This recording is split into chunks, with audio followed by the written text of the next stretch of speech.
जय हिंद दोस्तों, कैसे हो आप सभी। उम्मीद करूंगा कि आप सभी बहुत ही बढ़िया होंगे, शानदार होंगे और ये जबरदस्त होंगे। तो साथियों, आज के इस वीडियो के अंदर हम बात करने वाले हैं यूपीएसआई एग्जाम 2026, जिसका आपने एग्जाम दिया था, जिसकी आपकी आंसर की है वो भी आपकी जारी हो चुकी है। अब बच्चे यहाँ पर काफी बच्चे यहाँ पर निराश भी हैं और काफी बच्चे यहाँ पर खुश भी हैं। निराश वो बच्चे हैं जिनके 80 क्वेश्चन से ही हो रहे थे, वो क्वेश्चन आपके 60 पर पहुंचे चुके हैं, क्योंकि उनको ये लगा था कि ये क्वेश्चन भी मेरा सही है और ये क्वेश्चन भी मेरा सही है। लेकिन जब आंसर की जारी हुई थी, उसके बाद में उनके क्वेश्चन क्या हो रहे हैं, गलत हो रहे हैं। ऑफिशियल हार्ड शिफ्ट और मॉडरेट शिफ्ट की भी हम यहाँ पर बात करने वाले हैं। कौन सी आपकी हार्ड शिफ्ट रही है और कौन सी आपकी मॉडरेट शिफ्ट रही है। ऑल कैंडिडेट का स्कोर है वो जारी हो चुका है। 65% कैंडिडेट ऐसे हैं जो 73% से नीचे ही यहाँ पर रह चुके हैं। कट ऑफ का आंकड़ा है वो बदल चुका है। क्या कट ऑफ इसके अंदर आपकी रहने वाली है, तो पूरी डिटेल से इस वीडियो के अंदर हम बातें करने वाले हैं। तो वीडियो में लास्ट तक जरूर बने रहना। जो कैंडिडेट वीडियो में नए जुड़े हैं वो एक बार चैनल को सब्सक्राइब जरूर कर लेना, जिन्होंने जितनी भी भर्तियों की अपडेट है वो सबसे पहले आपको हमारे चैनल पर मिलती रहे। तो सबसे पहले मैं यहाँ पर बात करता हूँ कि जो आपका एग्जाम कब हुआ था। तो एग्जाम है वो 14 मार्च और 15 मार्च को आपका एग्जाम कंडक्ट करवाया गया था, जिसके अंदर 14 मार्च को भी 2 शिफ्टें थी और 15 मार्च को भी आपकी 2 शिफ्टों के अंदर एग्जाम में हुआ था। टोटल आपकी कितनी शिफ्टें होगी, यहाँ पर 4 शिफ्टों के अंदर आपका एग्जाम कंडक्ट करवाया गया था, जिसकी आंसर की है वो आपकी आंसर की है वो जारी हो चुकी है। ठीक है, उसके बाद में मैं यहाँ पर बात करता हूँ कि टोटल आपकी कितनी वैकेंसी हैं। तो टोटल जो वैकेंसी है वो आपकी 4543 यहाँ पर टोटल वैकेंसी है। जो ये वैकेंसी है वो इन्हीं अलग अलग पोस्टों के वाइज आपको बांटा गया है, जिसमें उप निरीक्षक की जो पोस्ट है वो 4242 पोस्ट है और पीएससी की जो पोस्ट है वो 135 पोस्ट है और अग्निशमन द्वितीय अधिकारी की जो पोस्ट है वो 106 यहाँ पर पोस्ट है। ये आपकी 3 पोस्टों के अंदर इनको बांटा गया है। जो आपकी 4543 वैकेंसी थी उनको 3 पोस्टों के अंदर बांटा गया है। ठीक है, उसके बाद में मैं यहाँ पर बात करता हूँ कि टोटल कितने कैंडिडेटों ने यहाँ पर फॉर्म में अप्लाई किया है। अब बात करूं यहाँ पर टोटल फॉर्म अप्लाई, तो 15,75,760 कैंडिडेटों ने यहाँ पर फॉर्म में अप्लाई किया। अब आपको ये पता कि जितने कैंडिडेट यहाँ पर फॉर्म अप्लाई करते हैं उतने कैंडिडेट तो एग्जाम नहीं दे पाते हैं। यानी कि लगभग यहाँ पर कितने कैंडिडेटों ने एग्जाम दिया है, तो लगभग 10,80,000 ऐसे कैंडिडेट हैं जिन्होंने क्या दिया है, यहाँ पर एग्जाम दिया। अब ये भी तो नहीं है कि जितने कैंडिडेट यहाँ पर एग्जाम देते हैं वो कैंडिडेट इस भर्ती को लेकर सीरियस होंगे, नहीं। लगभग आपको 2% या 3% कैंडिडेट ही आपको ऐसे मिलेंगे जो इस भर्ती को लेकर सीरियस रहने वाले हैं। तो प्रेजेंट कैंडिडेट में देखो कि 10,80,000 कैंडिडेट हैं, नहीं। लगभग 2 से 3% कैंडिडेट ही इसके अंदर जो इस भर्ती को लेकर सीरियस रहने वाले हैं। फिजिकल की यदि मैं बात करूं तो फिजिकल यानी कि 4,543 वैकेंसी थी, इसके 5 गुना यानी कि 22,519 कैंडिडेटों को यहाँ पर फिजिकल के लिए बुलाया जाएगा। यानी कि पेपर के अंदर कितने कैंडिडेटों को पास किया जाएगा, 22,519 कैंडिडेटों को यहाँ पर पेपर में पास किया जाएगा। ठीक है, तो ये डाउट भी आपका क्लियर हो चुका है। अब उसके बाद में मैं यहाँ पर बात करता हूँ कि एग्जाम का जो लेवल है वो आपका क्या रहा। तो अब आपको भी पता है कि एग्जाम का जो लेवल है वो किस पर डिपेंड करता है, कैंडिडेट पे डिपेंड करता है। जिस कैंडिडेट की अच्छी खासी तैयारी है उसको पेपर आसान लगता है, जिसकी तैयारी कम है उसको पेपर क्या लगता है, आपका हार्ड लगता है। तो एग्जाम का जो लेवल है वो कैंडिडेट पर ही आपका डिपेंड करता है। यहाँ पर यदि मैथ्स की बात करूं तो मैथ का पार्ट है वो मॉडरेट रहा है। रीजनिंग की बात करूं तो रीजनिंग का पार्ट भी आपका यहाँ पर मॉडरेट देखने को मिला है।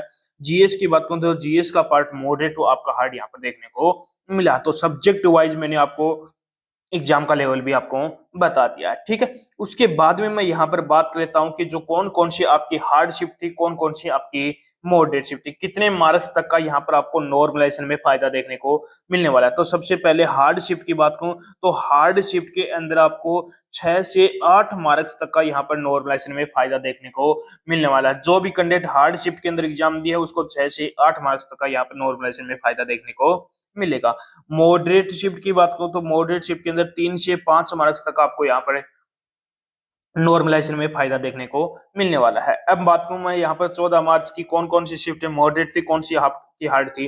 तो 14 मार्च की फर्स्ट शिफ्ट थी वो मॉडरेट थी और सेकंड शिफ्ट क्या थी आपकी हार्ड शिफ्ट थी। 14 मार्च की सेकंड शिफ्ट और 15 मार्च की सेकंड शिफ्ट, ये दोनों शिफ्टें क्या थी, वेरी आपकी हार्ड शिफ्टें थी। 15 मार्च की जो फर्स्ट शिफ्ट थी वो क्या थी आपकी मॉडरेट शिफ्ट थी। अब बात करूं यहाँ पर कितने मार्च तक का नॉर्मलाइजेशन देखने को मिलेगा, तो 14 मार्च की सेकंड शिफ्ट और 15 मार्च की सेकंड शिफ्ट, इन दोनों शिफ्टों के अंदर आपको मिनिमम 6 मार्क्स और मैक्सिमम आपको 8 मार्क्स तक का यहाँ पर नॉर्मलाइजेशन में फायदा देखने को मिलने वाला है। 14 मार्च की फर्स्ट और 15 मार्च की फर्स्ट शिफ्ट के अंदर आपको 3 से 5 मार्क्स तक का यहाँ पर नॉर्मलाइजेशन में फायदा देखने को मिलेगा। ठीक है, तो ये डाउट भी आपका क्लियर हो चुका है। अब मैं यहाँ पर बात कर लेता हूं आगे, जो आपकी कितने मार्क्स वाले जो कैंडिडेट हैं वो यहाँ पर शेप है रहने वाले हैं, कितने मार्क्स वाले कैंडिडेट हैं वो अपनी जल्द से जल्द फिजिकल की तैयारी पर लग जाओ। तो मेल और फीमेल दोनों कैंडिडेटों की यहाँ पर मैं कट ऑफ की बातें करने वाला हूं। प्लस माइनस यहाँ पर आपको 3 करके चलना है।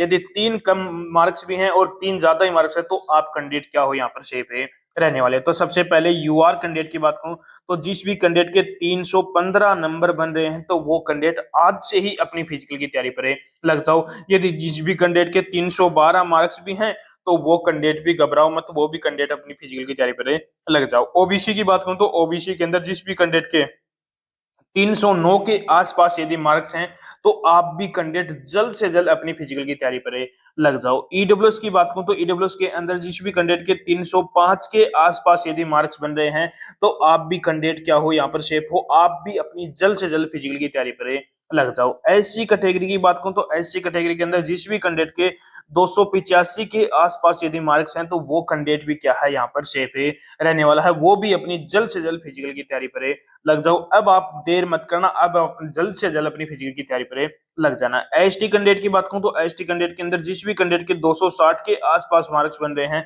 तो वो कैंडिडेट भी क्या है यहाँ पर शेप है रहने वाले हैं, वो भी अपनी जल्द से जल्द फिजिकल की तैयारी पर लग जाओ। यदि मेल कैंडिडेट के इन कैटेगरियों से यदि इतने मार्क्स यदि आपके बन रहे हैं तो आप अपनी अभी भी यदि आप फिजिकल के लिए तैयारी करोगे तो आप बहुत ज्यादा पछताने वाले हो। तो जल्द से जल्द अपनी फिजिकल की तैयारी पर लग जाओ यदि आपके इतने मार्क्स से बन रहे हैं तो। अब मैं बात कर लेता हूँ फीमेल कैंडिडेट की।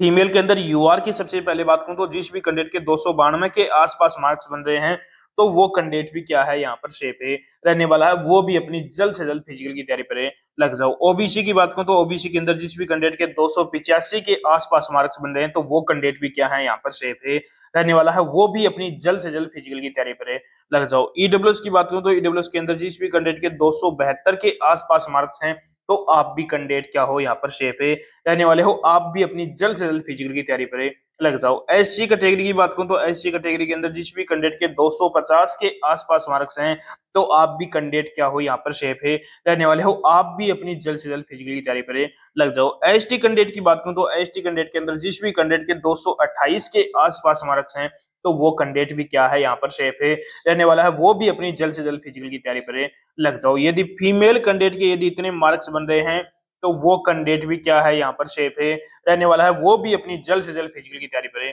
लग जाओ। तो मैंने आपके सारे डाउट यहाँ पर क्लियर कर दिए हैं। यदि अभी भी कोई भी बच्चे का कोई भी डाउट हो तो वो एक बार कमेंट बॉक्स में कमेंट जरूर करना और एक बार अपना कमेंट बॉक्स में कमेंट करके जरूर बताना कि आपने कौन सी शिफ्ट, आप अपनी शिफ्ट बताना कौन सी शिफ्ट के अंदर आपने एग्जाम दिया है और आपके कितने मार्क्स यहाँ पर बन रहे हैं, तो उसका रिप्लाई मैं आपको बहुत जल्द ही करने वाला हूं। तो उम्मीद करूंगा कि आपको हमारा ये वीडियो पसंद आया होगा, तो एक बार लाइक शेयर सब्सक्राइब जरूर करना और एक बार कमेंट करके जरूर बताना कि आपको हमारा ये वीडियो कैसा लगा।